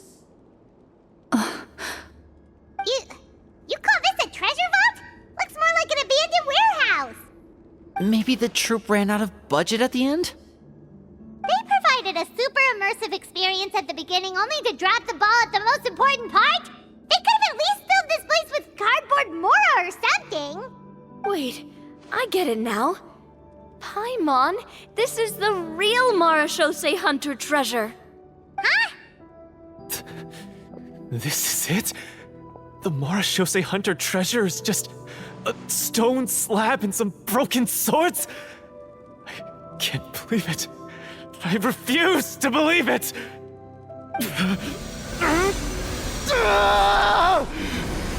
Whoa, are you okay? The Marashose hunter before you appears to suffer a serious mental breakdown. He needs to leave the room for a moment to collect himself. One of you seems to understand the significance of the treasure already. If the rest of you wish to follow suit, you may remain here in the meantime and explore your surroundings. So, how are you doing? Feeling any better? What just happened? Do you remember how you got here? Or what happened to your body just now? I remember now. I brought you here because I wanted to... The explosives in the cave! You mean these? Huh? How did you... I could tell something was off the moment I stepped into this cave, so I kept an eye out. I've already dismantled the whole thing.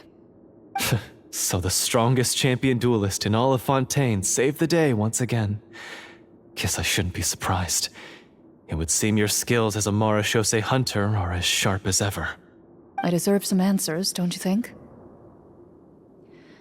Tell me why you wanted to lure me here. Everything you said earlier sounded like the truth. Luckily, your monologue was dramatic enough to convince my friends you were just role-playing. I don't know. I just always felt like there was something in my heart that didn't belong to me. Something agitated and angry. Who knows? Maybe it was my own anger all along. I could never really tell. The feelings about my father and the other Marashose hunters are real. It just wasn't fair. I was angry, bitter that no one remembered them or praised their accomplishments. I don't know when it started, but at some point, my anger came to completely consume me. At that point, I remembered the legend my father used to tell me. The one about the treasure. But if the treasure was all you cared about, why plant all those explosives? Wouldn't they just destroy the treasure and bury you along with it? I can't remember. My head is a mess.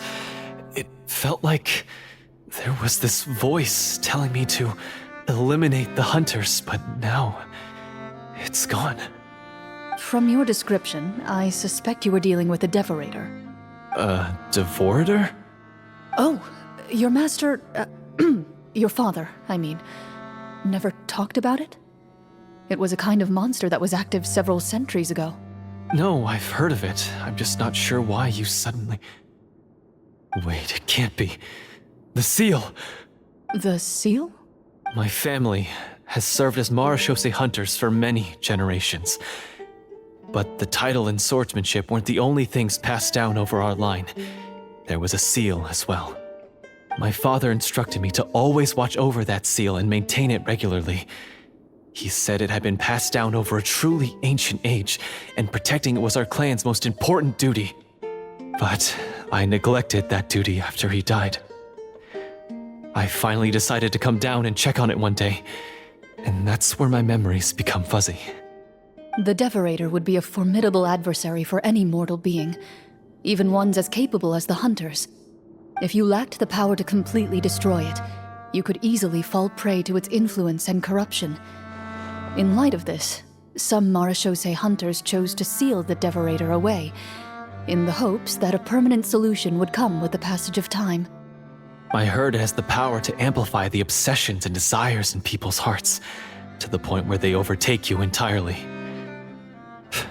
It would seem I'm not just lacking in skill with a blade, but in mental fortitude as well. And yet, you were able to retrieve 3 of the 4 keys. If I remember correctly, each was entrusted to a respected and capable hunter. How did you manage it? One of them belonged to my father. The second I stole from a different hunter. And the third... was one that I snatched while the person was on the way home from the tavern. I nearly died in that alley. I know just how strong you are. It's as clear as day to everyone in Fontaine. I observed you from dusk to dawn, but could never find any opportunity to sneak up on you. I never even saw you drink a single glass of liquor. The only way I could think to obtain that last key was to lure you here using your hobby, and then... Oh, I get it now. That monster, it wanted to bury you here alongside the treasure. I won't comment on anything else, but the script was good. Well, I did pour my heart and soul into it. The stories my father used to tell me about the glory of the heroic Marashose hunters and how they came to be forgotten. It's more than just a story. Huh? You're proud to be a hunter. You're still holding onto that part of yourself, no matter how small. I have done so many despicable things. I have nothing to be proud of. Then explain the purpose of the evil sorcerer in your story. Isn't he the true antagonist? The one who sought nothing but his own gain and used the people as pawns to attain it? In your heart of hearts, he was the one you truly wanted to defeat. But I've already tainted my sword. I no longer have any right to... Wake up, Florian. Remember how you introduced yourself earlier. Do you really think the hunters acted out of a desire for honor and glory? Or to be loved and acknowledged by the people? What did your father teach you about our order? You do not wield your sword for yourself, but to protect those you serve. There's nothing special about a blade. It's the intentions of the wielder that matter above all else. Do you still not understand? Even after seeing the treasure for yourself? The contents of that room, they represent the true legacy the hunters left behind. You're right. I am a Marashose hunter. It's time for me to redeem, no, to finally serve the people I vowed to protect all along. I wouldn't be so quick to push aside the need for redemption. I know. That's a charge I won't bother to defend myself against. Good. Then, come with me, and help me see the script through to the end. Huh? See the script through to the end? But there's no more script left. Never finished it, huh? No, I mean, I wrote the script with the sole purpose of luring you all here. There was no reason to write beyond this point. Then we'll just have to keep writing it. The evil sorcerer still needs to be defeated. You mean the Devorator? Are you saying I have to make up the rest of the script as we go along? Is that really so hard? You've already written most of it. Surely you can write an ending where the hunters win and justice prevails. I'll be there to help you too. You aren't afraid your party will fall into danger? I know what my friends are capable of, and they're all quite skilled. Besides, I need their help. Then, are you going to tell them the truth about all this? I don't intend to spoil the fun. Sometimes, protecting dreams and fantasies is more important than exposing the truth. Don't you think?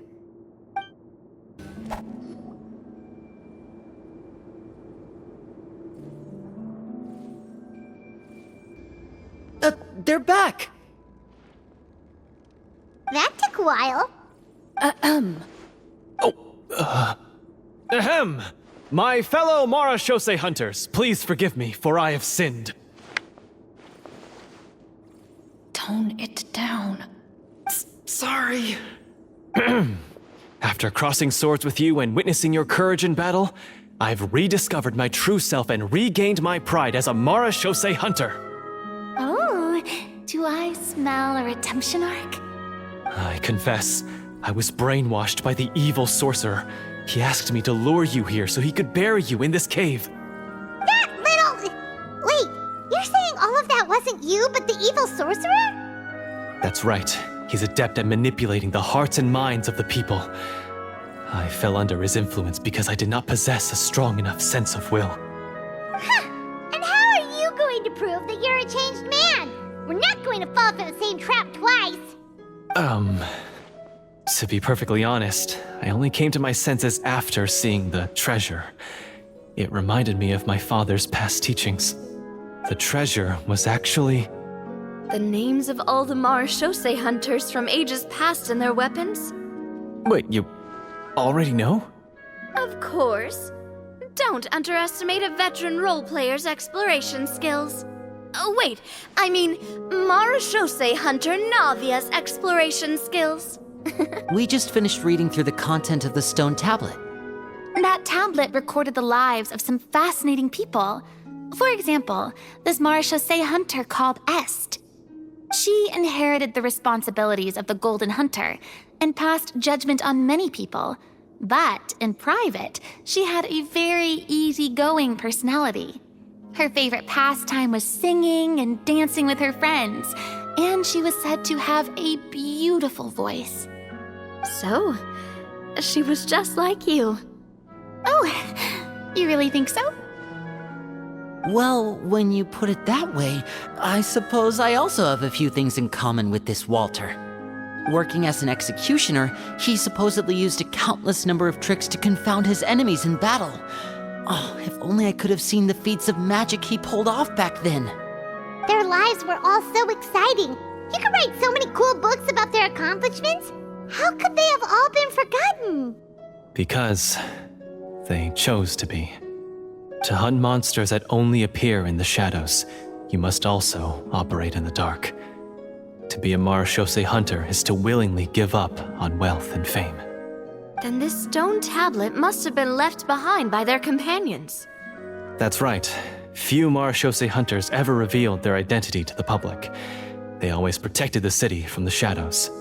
The only time they spoke of their accomplishments would be at night, when they gathered with their fellow hunters in front of the bonfire to share stories of the monsters slain by their hand. So, this tablet was created not so that the hunters would be remembered by the people, but so that they would be remembered by each other.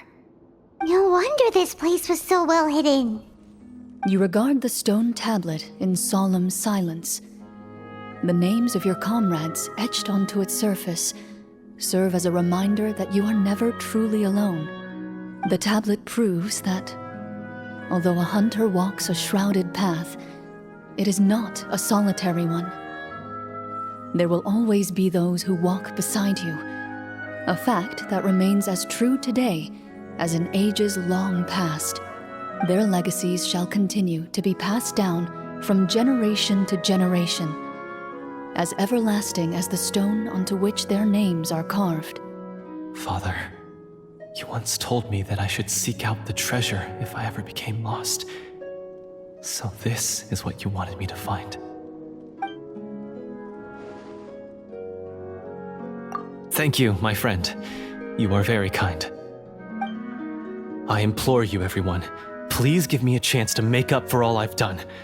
Allow me to fight alongside you and defeat the evil sorcerer that threatens the peace and prosperity of everyone in this kingdom. Well, I say we let you join. Sounds good to me too. Everyone makes mistakes. What matters is what you do to make up for them. I have no objections, but Mr. Florian, do you even know how to defeat the evil sorcerer? When he took over my mind, I gained some insight into his thoughts. Every time I thought of the treasure, he reacted with a strong sense of fear. Huh? He's afraid of the treasure? But there's nothing here except some broken weapons and the stone tablet. What if the secret's hidden inside these weapons? GM, permission to investigate.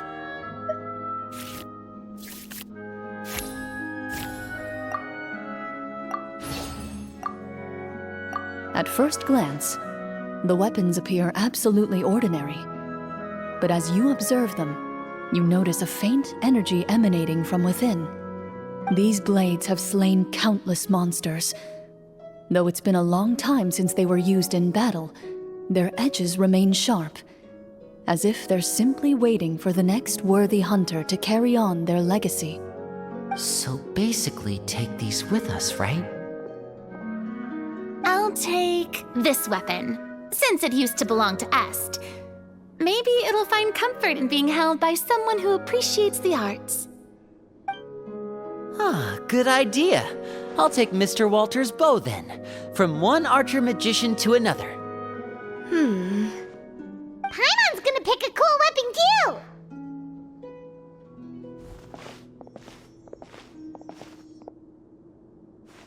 As you grip your weapons, you can almost feel the will of past hunters coursing through your being. It's a feeling of courage, determination, a silent vow passed down from generation to generation that says, eradicate the monsters, no matter the cost.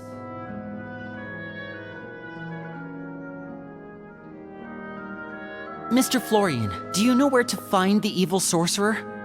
I was able to see his surroundings when our minds were connected. I believe he's currently hiding out at the church in the kingdom. We must be extremely careful. He's spent so long living among monsters that he's now taken the form of one. He will not be easily defeated. Then why don't we explore some more and try to find some higher level gear? We don't want to just fight him and lose, right?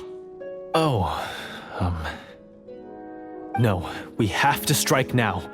He was greatly weakened when I managed to break out of his control. If we let him rest, he might have time to escape. I agree with Mr. Florian. We've got to act while we have the advantage. Don't forget, the people of the capital are counting on us. Yeah, now that we've got a plan, there's no point in waiting.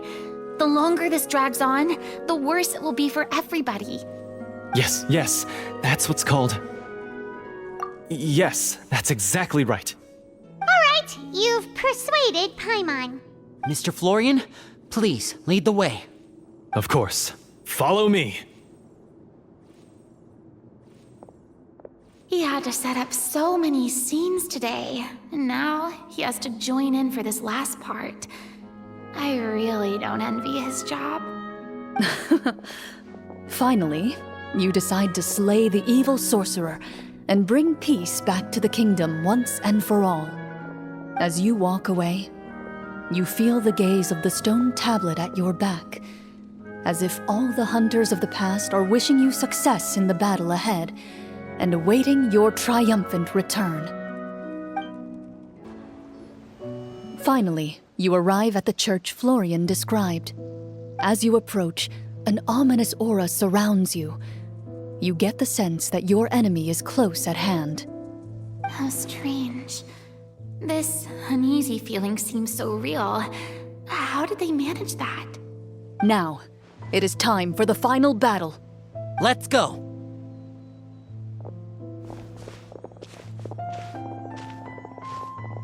Florian, wait. What's wrong? I think you should wait outside. You've already been corrupted by the Devorator once. It could easily re-enter your mind and take control of your body. I don't think it's a good idea for you to be this close. If it corrupts you again, it's possible you might take on a new form entirely. That's exactly why I have to go. Why I should be at the very front. You mean... Yes. I intend to lure it into my body. That's too risky. If things get out of hand, I might have to kill you. Do you understand how dangerous this is? I understand, but if I do this, you'll have a clear and visible target. The Devorator will have a hard time passing up a chance to enter a body it knows how to control. You won't have to worry about any of your friends being taken over. You're not like me, Miss Clorinde. You're a just and powerful Marechaussee hunter. The monster broke free due to my error. It's only right that I shoulder the responsibility for its destruction. This is... something that I have to do. Consider it a duel to restore my honor. My only request is that you give it your all. I understand. Then, as a champion duelist, I hereby accept your request for a duel, and extend to you my most sincere regards. Thank you. The battle is now upon us. Let the Devorator once again tremble under the blade of the Marechaussee hunters.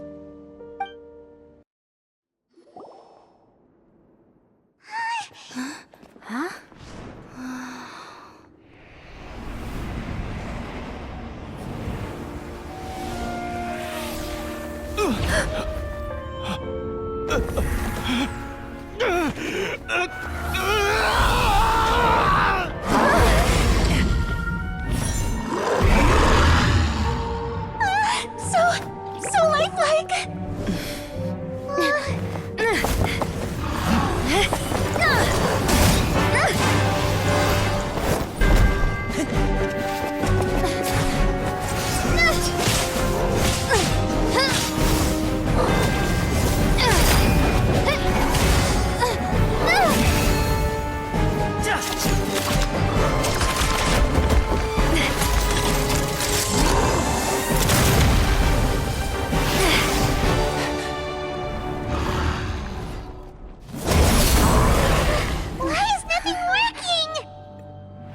foe is not invincible.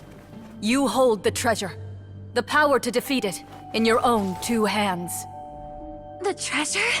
You mean... The names! It's the Marechaussee Hunters' names! How are we supposed to... You forget, Paimon? There's still one skill we saved until the very end. Hunters fight not for fame, but to aid the people whenever they are summoned. Walter the Marechaussee Hunter, master of 1,000 tricks, executioner of the Phantom Hunters, I call for aid! Est, the Marechaussee Hunter, inheritor of Cassiodor's will, judge of the Shadow Hunters. Answer my call!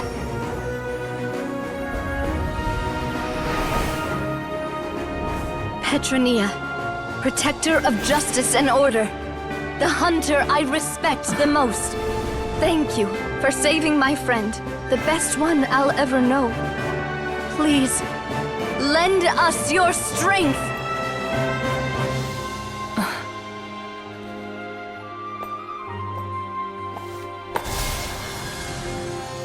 We have come to answer your summons.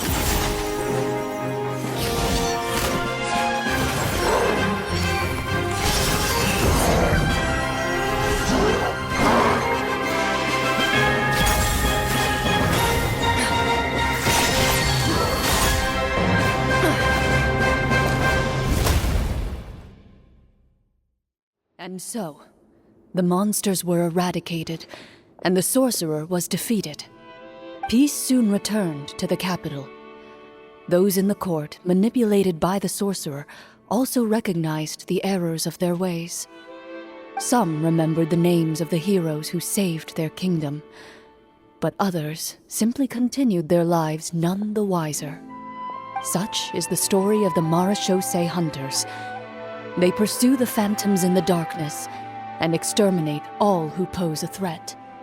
They will always protect the city and those within it, even should all memory of their accomplishments be forgotten by the very people they serve. I am assuming we've finally reached the end of the script. Yes, you've reached one of the better endings. It's a pretty solid story overall. I thought it was just an ordinary adventure at first, but the further we got into it, the more impressed I became with the production and the plot. That final battle especially! All the effects were super realistic. Oh, right. Yeah, totally. That's a really good point. I never expected the weapons we picked up from that vault would have that kind of effect. Yeah, mine nearly scared the daylights out of me when it started glowing. I took a good look at it after we got out, but I don't think it ever lit up again. Oh, we should probably give these props back, right? I'll just leave mine here. Did you have a good time? Of course. Let me know if another script like this comes around. Sure, no problem. Then I'll head back for now. I think I need some time to fully digest everything that just happened. Once Mr. Florian is awake, please pass on my regards to him. He must be extremely exhausted to have passed out cold like that.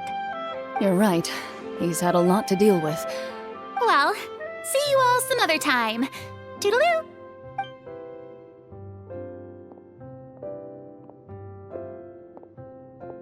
Okay, so, can I ask now?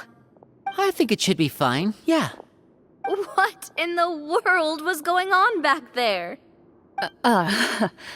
So you saw through all of that? That time in the cave when you told us to close our eyes, it'd be weirder if we didn't notice anything.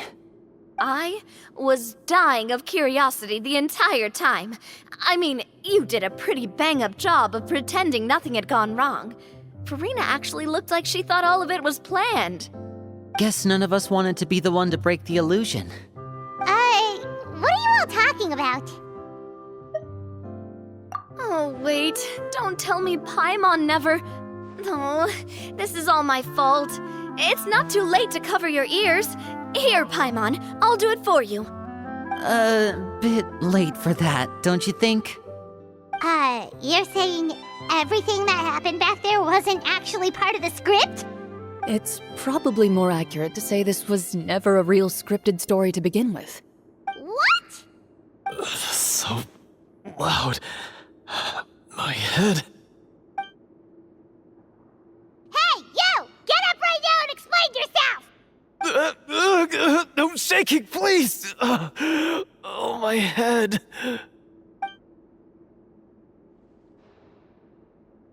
Did Paimon just hear that right? You guys made up that whole last part on the spot? It's not nice to lie to people, but Paimon's gotta admit, that was a really good story, Florian. Oh, and nice improvisation, Clorinde! Yeah, it was like watching a magician improvise a spectacular magic trick after forgetting an important prop. If Paimon knew something was wrong with that vault, she would have floated straight in the opposite direction. Everything was under control. As if you've ever described a situation as being out of control. I'm pretty sure any situation you consider to be easy to handle would scare a reasonable person half to death. Guess I'm just used to it. You must run into a lot of unexpected situations then. That explains why you're so good at coming up with things on the spot. As for you, Florian, I know there's no excuse for what I did. I'll turn myself into the guards at once, confess my crimes, and accept any punishment that comes my way. I would say you've already suffered more than enough. What? You may have been blinded by fame and fortune in the beginning, but your actions during the final battle had proven you to be a true Marechaussee hunter. You'll be far more used to the city above ground than below. Your job as a hunter is more important. But... Of course, you'll still need to take the keys and pay a personal visit to the 2 hunters you wronged. Prepare to accept any terms they give you as well. Yes, of course. As far as I'm concerned, though, your showing in the duel was enough to prove your honor. Then I'll do exactly as you said. I'll go return those 2 keys right now. Thank you so much, everyone. I'll do my best to prove myself worthy of the second chance you've given me. I swear this on my name and honor as a Marechaussee hunter. Until we meet again, everyone.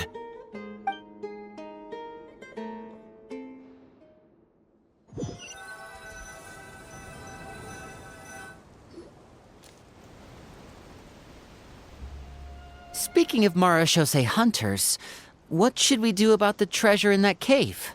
Leave it be. Are you sure? We could show it to people, make it so that the hunters are remembered. Don't you want that? No. Every name on that tablet made the same choice. All hunters know what the path entails. I am no exception. My identity as a Marechaussee hunter is not something I need people to remember. I wish only to be recognized as a champion duelist. Nothing more. That's certainly very different from the path of a magician. Still, I admire your decision. Wait, Paimon just remembered something. If there were no special effects involved, why did our weapons begin to glow during the battle? That's because the Marechaussee hunters of ages past would often imbue their weapons with special enchantments to suppress the monsters. Whenever a monster was nearby, their weapons would start to glow. Oh, so that's why they had an effect on that guy near the end. I really thought the summons were doing all the work. Well, I'm sure the summons were a part of it too. Oh? How so? This particular devorator probably hailed from the same era as the hunters we saw in the room. The names you recited all belonged to the bravest hunters. Countless monsters fell to their blades. That's likely why the devorator visibly reacted when you said them out loud. So the names held the power all along! Navia, everything you said during your summon. Huh? Oh, I meant what I said. I mean, it was true to my character, so yeah, I'm glad you heard it. Just don't make me repeat myself. It's embarrassing. I really appreciated those words. All right. Don't get all sentimental on me. Anyway, let's not talk about that anymore. I'm going to go on ahead. Don't fall too far behind now. She ran off! I should probably head back as well. This story was truly incredible. I might have to spend the whole night telling my siblings all about it. Goodbye. Traveler, should your name and deeds be forgotten, what do you think the significance of your journey will be? I suppose the significance would be the journey itself and the world we helped create. There's still value in the time I shared with everyone here, in the things we were able to accomplish, even if no one remembers them. A great answer. I'll remember it. Me? The Marechaussee Hunter says nothing in response to that question. Perhaps her answer lies in her silence. An unspoken vow left to echo through the night. The path she walks needs no explanation.